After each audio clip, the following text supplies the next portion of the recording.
24,000 foot উপরে কি ঘটেছিল? নেপালের আকাশ ছোঁয়া ল্যাংটাং রিংরু পর্যন্ত উচ্চতা 7,245 মিটার, অর্থাৎ প্রায় 24,000 ফুট। এই পাহাড়ের বুকেই বুধবার সকালে ঘটে বিশাল এক হিমবাহ ধস বা তুষার ধস। আর মাত্র কয়েক ঘন্টার মধ্যেই সেই ঘটনা নেমে আসে হাজার হাজার ফুট নিচে, পানি, কাদা আর পাথরের ভয়াবহ স্রোত হয়ে। নেপালে এই আকস্মিক বন্যা ও ভূমিধসে এখন পর্যন্ত 270 জনের মরদেহ উদ্ধার করা হয়েছে। নিখোঁজ হয়েছেন শত শত মানুষ। ক্ষতিগ্রস্ত হয়েছে বসতি, বাজার, সড়ক ও সরকারি বেসরকারি স্থাপনা। কিন্তু ভয়াবহতার শুরুটা হয়েছিল লোকালয় থেকে অনেক উপরে, সেই 24,000 ফুট উচ্চতায়। বুধবার স্থানীয় সময় সকাল 8:37 চীনের সীমান্তের কাছে 4.4 মাত্রার একটি ভূমিকম্প হয়। প্রায় একই সময়ে ল্যাংটাং লিংডুয়ের উত্তর ঢালে নেমে আসে বিশাল তুষার ধস।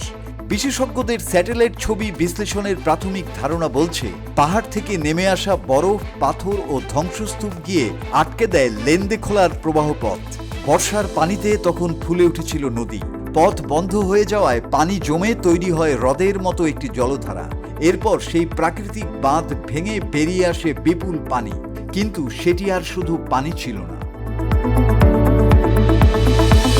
এর সঙ্গে মিশে যায় কাদা, পাথর ও ধ্বংসস্তূপ। তৈরি হয় ভয়ঙ্কর এক স্রোত, যা ত্রিশুলি নদী দিয়ে দ্রুত নেমে আসে নেপালের ভেতরে। রাসুয়া জেলার ত্রিমুরে মুহূর্তেই বদলে যায় দৃশ্যপট। প্রত্যক্ষদর্শীদের বর্ণনা অনুযায়ী পাহাড়ের ওপর থেকে যেন পানির বিশাল দেয়াল নেমে আসে। কয়েক মুহূর্তের মধ্যেই বাজারের বড় অংশ নিশ্চিহ্ন হয়ে যায়। রাসুয়াগাধি কাস্টমস চেকপয়েন্টে থাকা 300টিরও বেশি গাড়ি ও ট্রাক ভেসে যায়। আর সবচেয়ে আতঙ্কের বিষয়, সে সময় সেখানে কোনো বৃষ্টি হচ্ছিল না। মানুষ বুঝতেই পারেনি বিপদ আসছে পাহাড়ের দিক থেকে। তবে বিপদ হয়তো এখনো শেষ হয়নি। বিশেষজ্ঞরা আশঙ্কা করছেন, পাহাড়ে এখনো অস্থিতিশীল বরফ, পাথর কিংবা জমে থাকা পানির কারণে দ্বিতীয় ও তৃতীয় ঢেউ তৈরি হতে পারে। অর্থাৎ 24,000 ফুট ওপরে শুরু হওয়া এই বিপর্যয়ের পরবর্তী ধাক্কা কখন কোথায় আঘাত করবে, সেটি এখন সবচেয়ে বড় উদ্বেগ। ল্যাংটাং লিডুং দূর থেকে যতটা সুন্দর, তার ইতিহাস ততটাই ভয়াবহ।